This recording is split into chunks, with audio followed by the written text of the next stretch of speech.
Bismillahir Rahmanir Rahim. Alhamdulillahi Rabbil Alamin. Wassalatu wassalamu ala ashrafil mursalin wa ala alihi wa ashabihi wa man tabi'ahum bi ihsanin ila yawmiddin. Amma ba'd. Assalamu alaikum wa rahmatullahi wa barakatuh.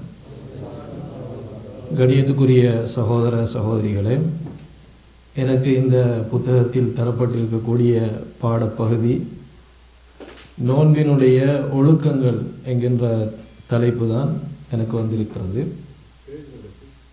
ஆதாபு Som 52 நினைக்கிறேன். பொதுவாக ஆதாப் என்று சொன்னால் ஒழுக்கங்கள் என்று சொல்லுவார்கள். அதாவது ஒருவரிடத்தில் நல்ல விஷயங்கள் ஒன்று சேர்ந்தால் அந்த நல்ல விஷயங்களுக்கு ஒழுக்கங்கள் அப்படிங்கிற வார்த்தை பாவிக்கப்படும். ஆதாப் என்பது ஒரு விரிந்த ஒரு தலைப்பு. சுருக்கமாக நாங்கள் சொல்வதானால் ஒருவரிடத்தில் காணப்பட வேண்டிய சிறப்பான பண்புகளை ஆதாபுகள் என்று நாங்கள் சொல்கிறோம். பொதுவாக ஆதாப் என்று வருகின்ற பொழுது அதிலே வாஜிபான விஷயங்களும் உள்ளடங்கும், சுன்னத்தான நஃபீலான விஷயங்களும் உள்ளடங்கும். ஒழுக்கங்கள் அப்படி என்று வருகின்ற பொழுது பலர் என்ன நினைக்கிறார்கள் என்றால், சுன்னத்தான வரவேற்கத்தக்க விடயங்கள் மாத்திரம்தான் ஆதாபுகளுக்குள் வரும் அப்படின்னு நினைக்கிறார்கள். ஆனால் ஆதாப் என்கின்ற பாடத்திற்குள் கடமையான வாஜிபான விஷயங்களும் உள்ளடங்கும் என்பதை நாங்கள் புரிந்து கொள்ள வேண்டும்.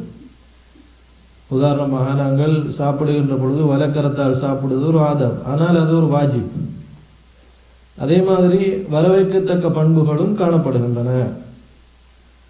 அப்போ உதாரணமாக இமாம் புகாரி ரஹிமஹுல்லா அவர்களுக்கு அல் அதபுல் முஃப்ரத், அதே மாதிரி அல் ஆதாப் இமாம் பைஹக்கி ரஹிமஹுல்லாவுடைய, இப்படி ஆதாபுகள் சம்பந்தமாக தொகுக்கப்பட்ட ஹதீஸ் கிரந்தங்கள் சுன்னத்தான ஆதாபுகளையும் உள்ளடக்கி இருக்கின்றன, வாஜிபான ஆதாபுகளையும் உள்ளடக்கி இருக்கின்றன. எனவே அதபு என்று வருகின்ற பொழுது அது நஃபீலான விஷயங்களை மட்டும்தான் உள்ளடக்கும் என்று நாங்கள் என்ன செய்யக்கூடாது, விளங்கி கொள்ளக்கூடாது. அப்போ ஆதாபு சௌம் என்று சொன்னால் நாங்கள் நோன்பு நோக்கின்ற பொழுது கடைபிடிக்க வேண்டிய ஒரு சில ஒழுக்கங்கள், எவ்வாறு நடந்து கொள்ள வேண்டும் என்பது சம்பந்தமான தலைப்பாக இது ஆரம்பிக்கிறது. அன்புள்ள சகோதரர்களே, அந்த அடிப்படையில் முதலாவது அதபாக நோன்பினுடைய பிரதானமான நோக்கம், நோன்பினுடைய பிரதானமான நோக்கத்தை நாங்கள் ஒரே வார்த்தையில் சொல்வதாக இருந்தால், அல்லாஹு தஆலா எதையெல்லாம் தடை செய்திருக்கிறானோ அதை விட்டும் முற்றுமுழுதாக விலகி இருப்பதுதான் நோன்பினுடைய அடிப்படையான பிரதானமான நோக்கமாக இருக்கிறது என்பதை நாங்கள் புரிந்து கொள்ள வேண்டும். இமாம் இப்னுல் கையிம் ரஹிமஹுல்லா அவர்கள் சொல்லுகின்ற பொழுது, அஸ்ஸௌமு ஹுவ ஸௌமுல் ஜவாரிஹி அனில் ஆசாம், நோன்பு என்பது உடல் பாவங்களை விட்டும் ஒதுங்கி இருப்பதும், ஸௌமுல் பத்னி அனி ஷராபி வ தஆம், குடிப்பது சாப்பிடுவதை விட்டும் வயிறு விலகி இருப்பது, இந்த இரண்டும் இணைவதுதான் நோன்பு என்கிற ஒரு விஷயத்தை சொல்கிறார்கள். பொதுவாக இந்த நோன்பை பொறுத்தவரையில் அது நமக்கு உதவுகிறது பாவத்தை விட்டும் விலகி இருப்பதற்கு. நோன்பு எங்களுக்கு கடமையாக்கப்பட்டதனுடைய அடிப்படையான நோக்கமே என்னவென்று கேட்டால், பாவத்தை விட்டும் விலகி இருப்பதற்கு இந்த நோன்பை கொண்டு நாங்கள் உதவி பெற்றுக் கொள்கிறோம் சகோதரர்களே. அதே இமாம் இப்னுல் கையிம் ரஹிமஹுல்லா அவர்கள் சொல்லுகிறார்கள், வமஸ்தஆன அஹதுன் அலா தக்வல்லாஹ், அல்லாஹ்வுடைய இறையச்சத்தை வரவழைத்துக் கொள்வதற்காக ஒரு மனிதன் உதவிக்கு பெறுகின்ற அம்சத்திலும், வஹிஃப்லி ஹுதூதி, அல்லாஹ்வுடைய வரையறைகளை பேணி அவன் தடுக்கக்கூடிய விஷயங்களை தடுத்து வாழ்வதற்கு அவன் உதவிக்காக எடுத்துக்கொள்வதில் ஆக சிறந்தது எதுவென்று கேட்டால் நோன்புதான். நோன்பை போல வேறு ஒன்றுமே கிடையாது அப்படின்னு சொல்கிறார்கள். அன்புள்ள சகோதரர்களே, பசித்திருப்பது தாகித்திருப்பது என்பதை பொறுத்தவரையில் அது பொதுவாக எங்களால் முடியுமான ஒரு காரியம், மனுஷனால முடியுமான ஒரு விஷயம். அம்ருன் ஹையினுன், அது லேசான விஷயம். பொதுவாக இன்றைக்கு பசித்திருப்பவர்கள் ஒரு டயட் இருப்பதற்காக என்ன செய்கிறார்கள், பசித்திருக்கிறார்கள். கொலஸ்ட்ரால் இருக்கக்கூடியவர்கள் சாப்பிடாமல் இருக்கிறார்கள். சாதாரணமாக மனிதனுடைய வாழ்க்கையில் பசியோடு இருப்பது என்பது இயல்பாகத்தான் இருக்கிறது. அப்ப நோன்பு எப்பொழுது அர்த்தப்படும் என்று கேட்டால், நோன்புக்கு எப்பொழுது ஒரு பிரயோஜனம் உருவாகும் என்று கேட்டால், நோன்பினூடான முதலாவது இலக்காக இருக்கக்கூடிய அல்லாஹ் தடுத்த விஷயங்களில் இருந்து முழுமையாக தவிர்ந்திருப்பதற்கு நோன்பு உதவக்கூடியதாக இருக்க வேண்டும். இதுதான் அடிப்படையான ஒரு விஷயம். அப்ப அல்லாஹ் தடை செய்த விஷயங்கள் என்று வருகின்ற பொழுது ஏராளமான விஷயங்கள் இருக்கின்றன. நபிகள் நாயகம் ஸல்லல்லாஹு அலைஹி வஸல்லம் அவர்கள் நோன்போடு சம்பந்தப்படுத்தி ஒரு சில ஒழுக்கங்களை நமக்கு சொல்லி காட்டியிருக்கிறார்கள். எப்படி ரசூல் ஸல்லல்லாஹு அலைஹி வஸல்லம் சொன்னார்கள், மல்லம் யதா கௌல ஸூர் வல் அமல பிஹி, அதாவது அஸூர் என்று சொல்வது எதெல்லாம் பாத்திலான விஷயங்களாக இருக்கின்றனவோ. ஸூர் என்று சொன்னால் என்ன, ஒரு மனிதன் எதையெல்லாம் பாத்திலான விஷயங்களாக இருக்கிறதோ அதையெல்லாம் செய்கிறானோ அது எல்லாவற்றிற்கும் எது உள்ளடங்கும், ஸூர் என்பது வரும். அப்ப பாத்திலான பேச்சுக்கள், அதை கொண்டு அமல்படுத்துவது. வல் ஜஹ்ல, புகாரியில வரக்கூடிய இன்னொரு செய்தி, வல் ஜஹ்ல, ஜஹ்லையும் அவன் விடவில்லையோ. ஜஹ்ல் என்று சொன்னால் ஒரு மனிதன் தான் புரிந்த மார்க்கத்தில் புரிந்து கொண்ட விஷயத்தை அமுல்படுத்தாமல் வாழ்கிறானே, அந்த வகையான ஜஹல். பல வகையான அறியாமை இருக்கிறது. ஒரு மனிதனுக்கு ஒரு விஷயம் புரியாமலே போவதும் ஒரு ஜஹல் தான். புரிந்த பிறகு அதை வாழ்க்கையில நடைமுறைப்படுத்தாமல் இருப்பது கூட இதில் உள்ளடங்கும், ஜஹலுக்குள் உள்ளடங்கும். அப்ப இதையெல்லாம் அவர் விட்டுவிடவில்லை என்றால் நோன்பு நோற்பதில் அல்லாஹ்வுக்கு தேவையில்லைங்கிற அந்த ஹதீஸ் நமக்கு தெரியும் சகோதரர்கள். அப்ப நோன்பினுடைய நோக்கம் இது அப்படிங்கிற செய்தியை இந்த செய்தியில் ரசூல் ஸல்லல்லாஹு அலைஹி வஸல்லம் அவர்கள் சொல்லுவதை நாங்கள் பார்க்கலாம். இன்னொரு செய்தி வருகிறது, அதனுடைய அறிவிப்பாளர் வரிசையில் பிரச்சனை இருந்தாலும் அதனுடைய கருத்து சரியாக இருக்கிறது. ருப்ப ஸாயிமின் ஹல்லுஹு மின் ஸியாமிஹில் ஜூஉ வல் அத்ஷ். எத்தனையோ நோன்பாளிகள் நோன்பில் அவர்களுக்கு கிடைக்கக்கூடிய பங்கு என்னவென்று கேட்டால் அவர்கள் பசித்திருப்பதும் தாகித்திருப்பதும் தான் இருக்கிறது. வருப்ப காயிமின் ஹல்லுஹு மின் கியாமிஹி ஸஹரு. எத்தனையோ இரவில் நீண்ட நேரம் நின்று வணங்கக்கூடியவர்களுடைய பங்கு, அந்த அமலில் அவர்களுக்கு கிடைக்கக்கூடிய பங்கு அவங்க முழிச்சிருந்ததை தவிர வேறு ஒன்றும் இல்லை அப்படிங்கிற செய்தியை நாங்கள் பார்க்கிறோம். காரணம் என்னவென்றால் இறையச்சத்தோடு தொழவில்லை, அல்லது முகஸ்துதிக்காக தொழுதிருப்பார்கள், நோக்கத்தை நிறைவேற்றாமல் செய்திருப்பார்கள். அன்புள்ள சகோதரர்களே, இதை நாங்கள் புரிந்து கொள்வோம். எப்படி தொழுகை என்பது இறையச்சம் இல்லாமல் தொழப்படுகின்ற பொழுது ரசூலுல்லாஹி அலைஹி வஸல்லம் அவர்கள் ஒரு அடியான் தொழுதானையாக இருந்தால் அவன் தொழுகையை விட்டு விலகி போகின்ற பொழுது, முடித்து கொண்டு போகின்ற பொழுது அவனுக்கு 9இல் ஒரு பங்கு தான் மிஞ்சும், 8இல் ஒரு பங்கு தான் மிஞ்சும் அப்படி என்று ரசூலுல்லாஹ் சொல்லுகிறார்கள், ஒவ்வொருடைய இறையச்சத்திற்கு ஏற்ப. அத மாதிரி நீங்கள் நோன்பையும் அவதானிக்க வேண்டும் என்று ஆசிரியர் சொல்லுகிறார். அதாவது நோன்பில் இறையச்சம் குறைய குறைய நோன்பினுடைய சவாபும் என்ன செய்து கொண்டே இருக்கும், குறைந்து கொண்டே இருக்கும் அப்படிங்கிற விஷயத்தை நாங்கள் பார்க்கலாம். ஆனால் பாவம் செய்தாலும் நோன்பு நிறைவேறுமா இல்லையா?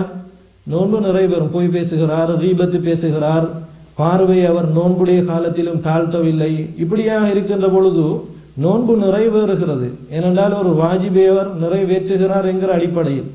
ஆனால் அவருடைய நன்மை மிக கூடிய அளவில் என்ன செய்து காணப்படும், குறைந்து காணப்படும். ஆனால் தப்ரவு திம்மத்துகு, அவருடைய பொறுப்பு அந்த இடத்துல என்ன செய்துவிடும், நீங்க நோன்பு பிடித்தார் அப்படிங்கிற ஒரு பேச்சுக்கு மட்டும்தான் இருக்குமே ஒழிய நோன்பினுடைய நன்மை அவருக்கு பரிபூர்ணமாக என்ன செய்ய மாட்டாது, கிடைக்க மாட்டாது அப்படிங்கிற முதலாவது அதபை சொல்லுகிறார்கள். இரண்டாவது ஒழுக்கம் என்ன, இப்போ ஒருவர் நோன்பாளியாக இருக்கிறார். இந்த பகுதியில், என்னுடைய இந்த பகுதியில் சொல்லப்படுகிறது நஃபிலான நோன்பு நோக்கக்கூடிய ஒருவர்.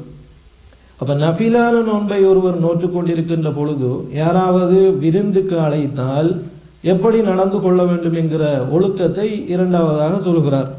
அதற்கு முஸ்லிமில் வரக்கூடிய ஒரு செய்தியை கொண்டு வருகிறார்கள். அபூ ரலியல்லாஹு அன்ஹு அவர்கள் அறிவிக்கக்கூடிய செய்தி, இதா துஇ அஹதுக்கும் இலா தஆமின் வஹு ஸாயிமுன் ஃபல்யகுல் இன்னி ஸாயிம்.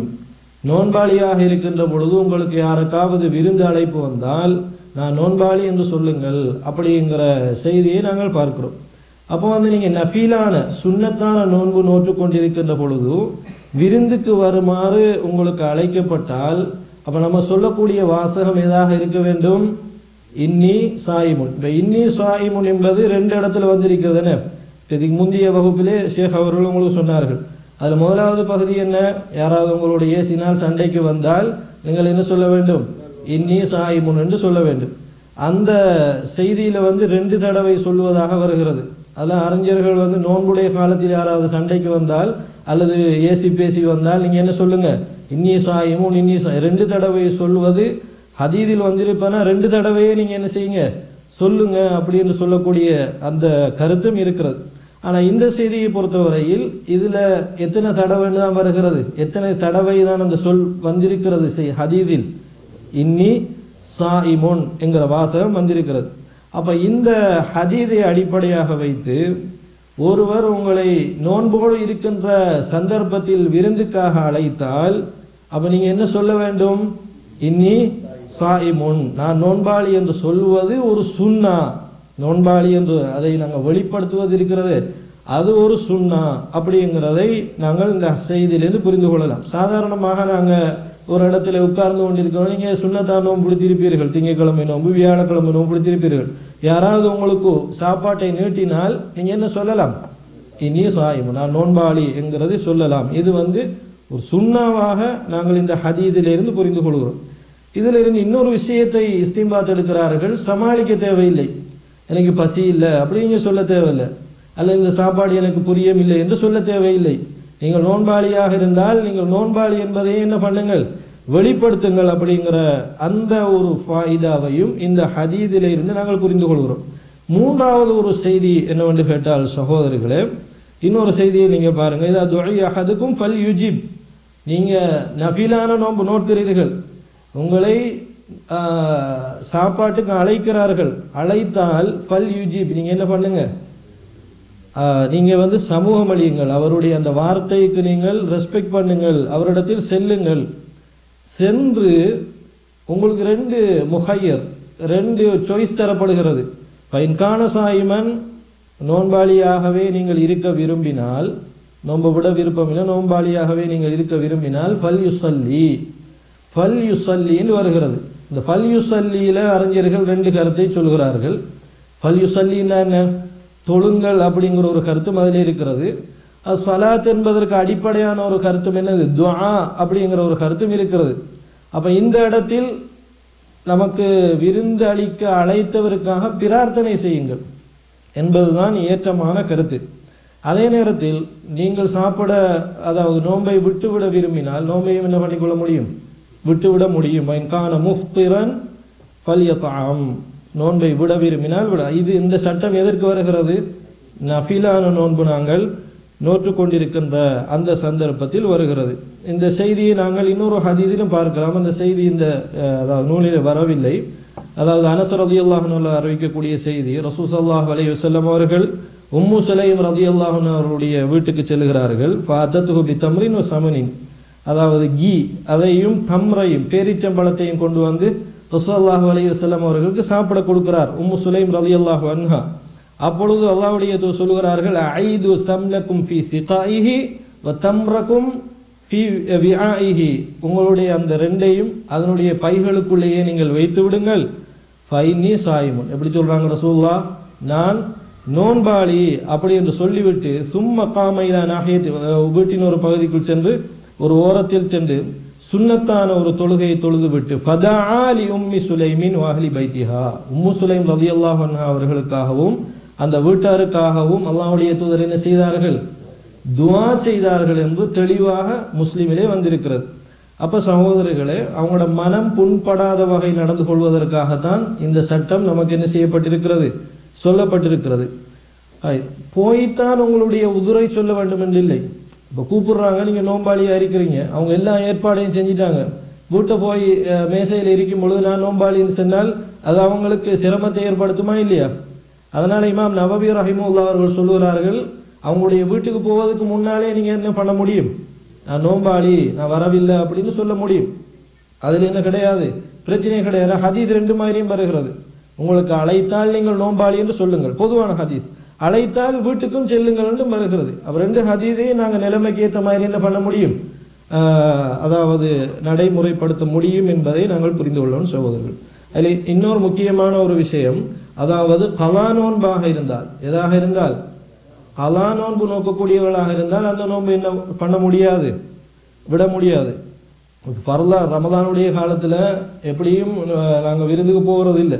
அதனால ரமலானுடைய காலத்தில் நாங்கள் விட்ட ஒரு நோன்பை நாங்கள் கலா செய்கிறோமையாக இருந்தால், கலா செய்கின்ற பொழுது ஒருவர் விருந்துக்கு அழைத்தால் நாங்கள் என்ன செய்ய தேவையில்லை. ஏன்னா அது கடமை. எவர் ஒருவர் ஒரு கடமைக்குள் நுழைந்து விட்டாரோ அந்த கடமையை முடிக்கின்ற வரை அதிலிருந்து எக்காரணம் கொண்டும் என்ன பண்ண முடியாது, விடுபட முடியாது என்பது இஸ்லாமிய காயிதாக்களில் அடிப்படை விதிகளில் ஒரு விதியாக இருக்கிறது என்பதை நாங்கள் புரிந்து கொள்ளும். அதுதான் அது குறிப்பாக வந்தது. அந்த ஹதீதை நீங்கள் எடுக்க விரும்பினால் நிலைமைக்கு ஏற்ற மாதிரி செய்யலாம். பொதுவான ஹதீத் வருகிறது. அதனால சஹி முஸ்லீமில் ஷரஹ பண்ணும் பொழுது இமாம் நபவி ரஹிமுல்லாஹ் சொல்கிறார்கள், போவதற்கு முன்னாலேயும் வீட்டுக்கு போகிறதுக்கு முன்னாலேயும் நீங்கள் பண்ணலாம், உங்களை உதிர வழிப்படுத்தலாம்.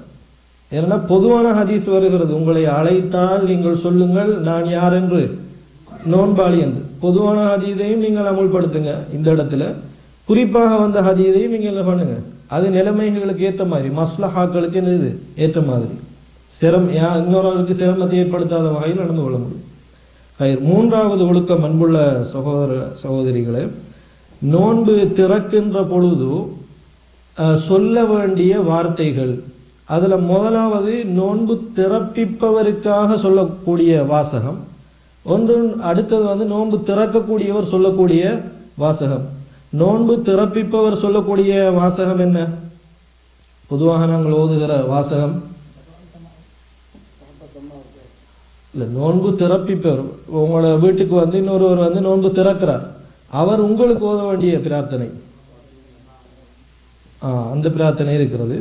ஆனால் இங்கே ஷேக் அவர்கள் அப்தரா இந்தக்கும் சாயிமூன் வாக்கல பஆமக்குமுல் அப்ரார் வசல்லத் அலைக்குமுல் மலாயிகா என்கிற அந்த பிரார்த்தனையை அவர்கள் கொண்டு வருகிறார்கள். இந்த செய்தியை ஹசனாக்கக்கூடிய அறிஞர்களும் இருக்கிறார்கள், பலவீனம் என்று சொல்லக்கூடிய அறிஞர்களும் இருக்கிறார்கள். ஷேக் அவர்கள் இந்த செய்தியை ஹசன் என்கின்ற அடிப்படையில் கிதாபிலே கொண்டு வந்திருக்கிறார்கள். இது ஒரு விஷயம். இரண்டாவது அன்புள்ள சகோதரர்களே, தனக்காக கேட்கக்கூடிய பிரார்த்தனை.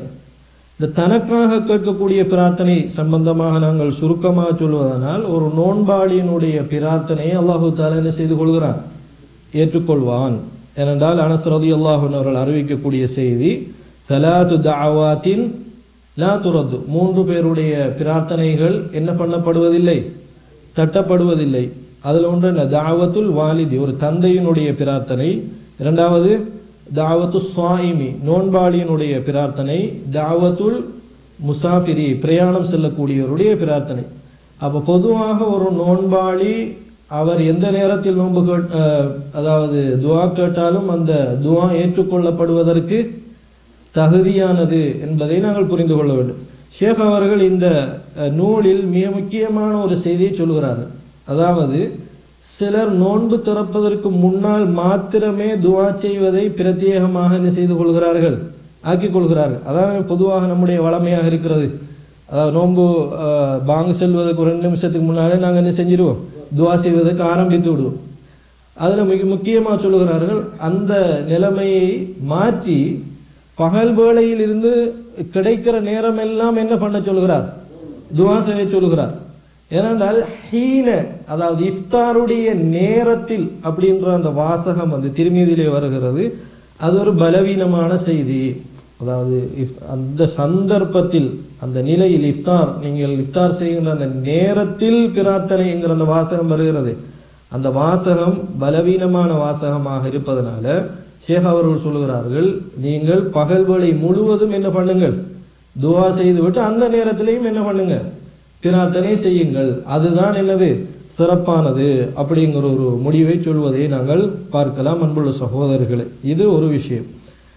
அதே நேரத்தில் அந்த விசேடமாக குறிப்பிட்டு, இப்போ இவ்வளவு நேரம் நாம சொன்ன பொதுவாக தனக்காக கேட்கக்கூடிய பொதுவான பிரார்த்தனை. அப்போ நீங்கள் என்ன வேணுமென்றாலும் எந்த நேரத்தில் கேட்டுக்கொள்ளலாம். இஃப்தார் செய்கிற நேரத்தில் என்ன துவா வேண்டும் என்றாலும் நீங்கள் கேட்டுக்கொள்ளலாம். விசேடப்படுத்தி இந்த துவா தான் ஓத வேண்டும் அப்படி என்று வரக்கூடிய எல்லா செய்திகளுமே பலவீனமான செய்திகளாக இருக்கின்றன. அதில் ஒரே ஒரு செய்தியை மாத்திரம் அறிஞர்கள் என்ன செய்கிறார்கள், சில அறிஞர்கள் அதை ஹசன் என்று சொல்கிறார்கள், சில அறிஞர்கள் அதை பலவீனமானது அப்படின்னு சொல்லுகிறார்கள். அதுதான் நாங்கள் ஓதக்கூடிய பிரார்த்தனை. என்ன பிரார்த்தனை? தஹபல் லமஉ வபதல்லத்தில் உருகு வதபத்தல் அஜுரு இன்ஷா அல்லாஹ். இந்த செய்தியை நாங்கள் பார்க்கிறோம். இது ஒரு, அதாவது அறிவிப்பாளர் வரிசை தொடர்பான நீண்ட உரையாடலுக்குரியது. ஏன்னா மர்வான் இப்னு சாலிம் என்கிறவர் வருகிறார். அவர் ஹதீஸ் குறைவாக அறிவிக்கக்கூடியவர் என்கிற ஒரு விமர்சனம் இருக்கிறது. அதே மாதிரி ஹுசைன் இப்னு வாக்கித் என்று சொல்லப்படக்கூடிய ஒருவர் வருகிறார். அவரிலே பலவீனம் இருக்கிறது என்கிற சர்ச்சை எல்லாம் இருக்கிறது. ஆனால் இருந்தாலும் கூட சகோதரர்களே, இந்த பிரார்த்தனையினுடைய உட்கருத்து நோன்பு திறக்கின்ற அந்த சந்தர்ப்பத்துக்கு நல்லா பொருந்துகிறது. அந்த வாசகத்தை நாங்கள் இப்படி ஒரு இது இருக்கிறது நாங்கள் விட்டாலும், தாகத்தோடு இருக்கின்ற பொழுது ஒரு மனிதன் இறைவனிடத்திலே அஜ்ரை எதிர்பார்ப்பது என்பது பிழையான ஒரு விஷயமா இல்லை. அது பொதுவாக இயல்பாகவே அந்த இடத்தில், அதாவது மனிதன் பலவீனப்படுகிற இடத்தில் இறைவனுடைய பிரார்த்தனை, இறைவனிடத்தில் நாங்கள் கேட்கிற பிரார்த்தனை ஏற்றுக்கொள்வதற்கு ஆக சிறந்ததா இல்லையா? அதான் ஷேக் உசைமின் ரஹிமஹுல்லாஹ் அவர்கள் ஒரு அழகான கருத்தை சொல்லுகிறார்கள். இந்த ஹதீதை நாங்கள் எப்படி எடுத்துக்கொண்டாலும் அந்த சந்தர்ப்பத்தில் ஒரு மனிதன் கேட்கக்கூடிய பிரார்த்தனைக்கு இறைவனிடத்தில் இன்ஷா அல்லாஹ் என்ன உண்டு, ஒரு பெருமானம் உண்டு, அதற்கு அந்தஸ்து இருப்பதற்கு வாய்ப்பு இருக்கிறது. ஏன்னா இந்த செய்தியினுடைய அந்த கருத்து சிறப்பானதாக இருக்கிறது. பசியை தீர்ந்து விட்டது அப்படிங்கிற அந்த விஷயம், இறைவனுடைய நியாமத், இறைவனுடைய சுக்ரை நாங்கள் என்ன பண்ணுகிறோம், நினைவுபடுத்துகிறோம். எனவே நாங்கள் இந்த வாசகத்தை நாங்கள் யூஸ் பண்ணாவிட்டாலும் இறைவனிடத்தில் என்ன பண்ண முடியும், இது சம்பந்தமாக இருக்கக்கூடிய வேறு சொற்களை பாவித்து நாங்கள் என்ன பண்ண முடியும், இறைவனிடத்தில் பிரார்த்தனை செய்ய முடியும் என்பதையும் அன்புள்ள சகோதரர்களை நாங்கள் புரிந்து கொள்ளலாம். அதே மாதிரி இந்த செய்தியை ஆதாரமாக எடுக்கக்கூடியவர்கள் நோன்புடைய காலத்தில் கோடை காலமாக இருந்தால் மட்டும்தானா இந்த பிரார்த்தனை அப்படிங்கிற விஷயம் எல்லாம் பேசுகிறார்கள். அதை அறிஞர் இந்த ஷேக் அவர்கள் இந்த கிதாபில் கொண்டு வந்திருக்கிறார்கள். ஏன்னா இதில் தாகம் போயிருக்கின்னு வருகிறது. பெரும்பாலும் தாகம் போவது, தாகித்து கடும் கஷ்டப்படுவது எப்படியான காலத்தில் தான், கோடை காலத்தில் தான். அதான் சிலர் சொன்னாங்க, இந்த பிரார்த்தனை நோன்பு திறக்கின்ற பொழுது ரமதானுடைய காலத்தில் என்ன இருந்தா, கடுமையாக கோடை காலமாக இருந்தால் ஓதுறது தான் சிறந்தது அப்படின்னு சொன்னாங்க, இந்த ஹதீஸை ஆதாரமாக எடுக்கக்கூடியவர்கள். ஆனால் அதுக்கு எந்த ஒரு ஆதாரமும் இல்லை என்பதை அன்புள்ள சகோதரர்களே ஷேக் அவர்கள் இந்த நூலில் சொல்லியிருக்கிறார்கள். சரி, நாங்கள் இஃப்தாருடைய நேரத்தில் துவா செய்கிறத பற்றி அதிகமாக பேசுகிறோம். சஹருடைய நேரத்தில் என்ன பிரார்த்தனை என்று கேட்டால், சஹருடைய நேரத்தில் விசேடப்படுத்தி எந்த ஒரு துவாவும் என்ன செய்யவில்லை, வரவில்லை. சஹருடைய நேரத்தில் இந்த பிரார்த்தனை ஓதுங்கள் என்று சொல்லி விசேடமாக வரவில்லை. அப்ப என்ன வந்திருக்கிறது, பொதுவாக வந்திருக்கிறது. வபில் அஸ்ஹாரிஹும் யஸ்தக்பிரூன், சஹருடைய நேரத்தில் அவர்கள் இஸ்திக்பார் செய்யக்கூடியவர்களாக இருப்பார்கள். அப்ப ஹசனுல் பஸ்ரி ரஹ்மத்துல்லாஹி அவர்கள் இந்த வசனத்துக்கு விளக்கம் சொல்லுகின்ற பொழுது, இரவு முழுக்க நின்று தொழுங்கள், இரவு முழுக்க நின்று தொழுதுட்டு சஹர் நேரம் ஆகின்ற பொழுது இஸ்திக்பார் செய்ய ஆரம்பிப்பது ஆக சிறந்தது என்று சொல்லுகிறார்கள். இரவு நேரத்தில் தொழுது குபைல சுபஹ், சுபஹுக்கு முன்னால் உள்ள அந்த மிக முக்கியமான மஷூத், அதாவது இறைவனுடைய அருள் சங்கமிக்கக்கூடிய அந்த சந்தர்ப்பத்தில் நாங்கள் இஸ்திக்பாரை செய்வது ஆக சிறந்தது அப்படிங்கிறத புரிந்து கொள்ள வேண்டும். அப்போ நாங்கள் விசேடப்படுத்த தேவையில்லை, இஸ்திக்பார் செய்து கொள்வது ஆக சிறந்தது. இஸ்திக்பாரோடு சேர்த்து நீங்கள் என்ன பண்ண முடியும், உங்களுக்கு தேவையான வேறு துவாக்களையும் கேட்டுக்கொள்ள முடியும் அப்படி என்பதை நாங்கள் புரிந்து கொள்கிறோம். அப்போ இஸ்திக்பாரை மட்டும்தான் செய்யணும்னு வழங்கிக் கொள்ள தேவையில்லை. இஸ்திக்பார் செய்வது சிறப்பானது, அந்த நேரத்தில் ஆக பொருத்தமானது. 4வது அதபாக அன்புள்ள சகோதரிகளே, நோன்பு திறக்கின்ற பொழுது எதை சாப்பிட்டு நோன்பு திறப்பது அப்படிங்கிற ஒரு ஒழுக்கத்தை ஷேக் அவர்கள் பேசுகிறார்கள். பொதுவாக ஒரு செய்தி வருகிறது, ருத்தப் சாப்பிட வேண்டும் அப்படி என்ற ஒரு செய்தி வருகிறது. ருத்தப் என்று சொன்னால் என்ன இல்லை, தம்ருங்கிறது தானே காஞ்சது, கனிஞ்சி வருகிற நீர்த்தன்மை உள்ள நிலையில வர்றது ருத்தப். அந்த மாதிரி நீர்த்தன்மை அதில் இருக்கும். அதை சிறப்பித்து சில செய்திகள் வருகின்றன. அந்த செய்திகள் பலவீனமான செய்திகள். எது, ருத்தபை சாப்பிட வேண்டும். சிலர் ருத்தபை தேடி என்ன பண்ணுவாங்க, இந்த செய்தி அடிப்படையாக வைத்து ருத்தபை தான் சாப்பிடணும் அப்படின்னு சொல்லுவாங்க. ஆமாம், அது மாதிரி சில செய்திகள் வருகிறது, லெபன் அப்படின்ற வாசகம் வருகிறது, அதுவும் பலவீனமான செய்தி. இப்படியான விஷயங்கள். ஆனால் அதே நேரத்தில் தம்ரோடும் தண்ணீரோடும் அப்படிங்கிற விஷயம் ஹதீதுகளே பொதுவாக இடம் பெற்றிருக்கிறது. எதோடு, தம்ரு பெரிச்சம்பளம். அதே நேரத்தில் அதுக்காக ருத்தபு சாப்பிட்டு நோன்பு துறக்கப்படான்னு அர்த்தமா, அப்படியே அர்த்தமும் இல்லை. ருத்தபை நாங்கள் என்ன பண்ண தேவையில்லை, விசேடப்படுத்த தேவையில்லை. அதே நேரத்தில் நீங்கள் லெபனோ கஞ்சோ எது வேண்டாலும் என்ன பண்ணிக்கொள்ளுங்கள், குடித்து கொள்ளுங்கள். அதனால தான் இமாம் புகார் ரஹிமஹுல்லாஹ் அவர்கள் மிக நுணுக்கமான ஒரு தலைப்பு போட்டிருக்கிறார்கள் சஹீஹ் புகாரியில. மிக நுணுக்கமான ஒரு தலைப்பு. என்ன தலைப்பு என்று சொன்னால், பாபு யுஃப்திரு பிமா தயஸ்ஸர மினல் மாஇ அவ் கைரிஹி. ஒரு ஹதீதை கொண்டு வருவதற்கு முன்னால் அவங்க ஒரு தலைப்பு போடுகிறார்கள், ஒரு மனிதர் இஃப்தார் செய்வார், நோன்பு திறப்பார், பிமா தயஸ்ஸர மினல் மாஇ அவ் கைரிஹி, நீரோ அல்லது அவருக்கு எதுவெல்லாம் அந்த இடத்தில் வசதியாக இருக்கிறதோ அதை கொண்டு அவர் என்ன பண்ணிக்கொள்ள முடியும், நோன்பு திறக்க முடியும். ஆனால் ஈச்சம்பழத்தை கொண்டு நோன்பு திறப்பது ரசூலுல்லாஹி ஸல்லல்லாஹு அலைஹி வஸல்லம் வளமையாக இருப்பதனால அது சிறப்பாகிறது.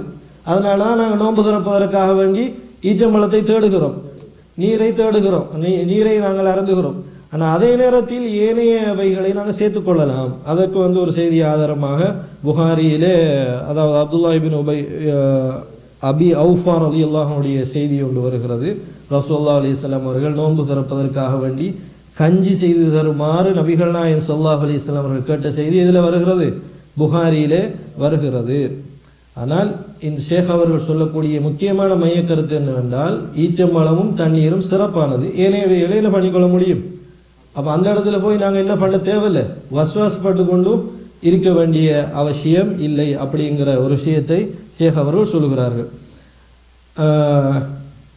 இதை தொடர்ந்து இன்னும் சில விஷயங்களை அவர்கள் பேசியிருக்கிறார்கள். அதாவது ஏன் பேரீச்சம்பழம் சாப்பிடுவது சிறப்பானது, அதனுடைய உள்நோக்கம் என்ன அப்படின்னு எல்லாம் பேசியிருக்கிறார்கள்.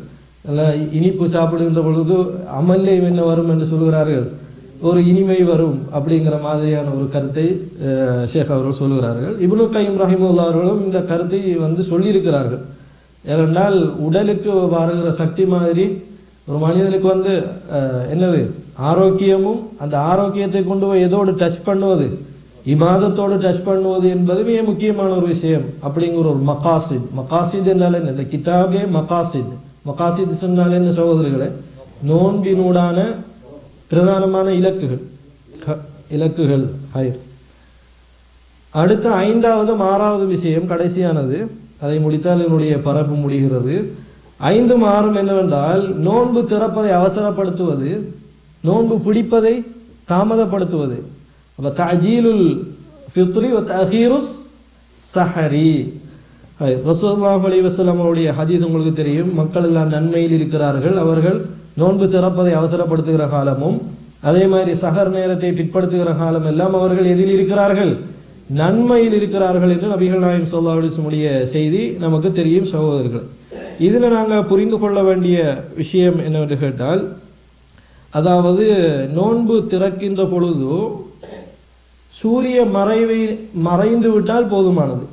சூரியன் என்ன செய்து விட்டால், மறைந்து விட்டால் போதுமானது. சூரியன் மறைந்தாலும் சில நேரம் சிகப்பு நிறமாக அந்த தாக்கம் வானிலே இருக்கும்.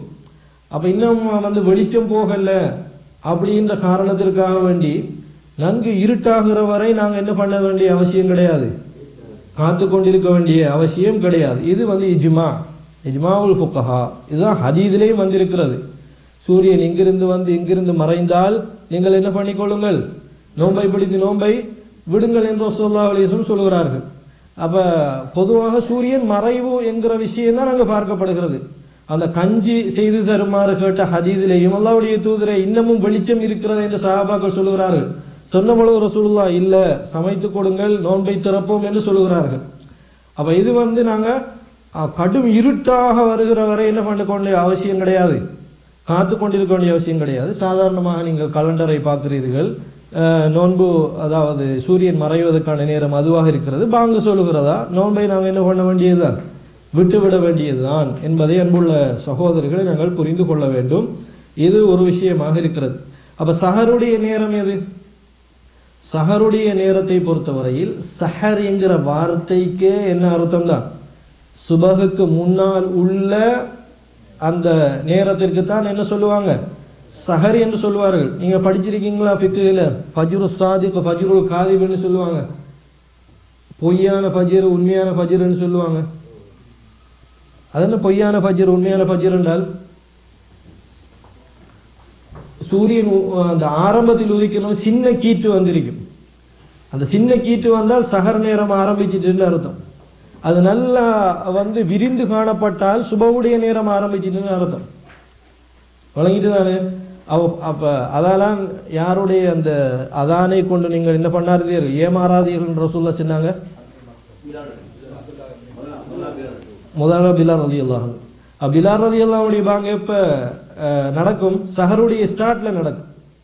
அப்போ அப்துல்லா இப்னு உம்மி மக்தூம் தான் சுபஹுக்கு பாங்க சொல்லுவாங்க.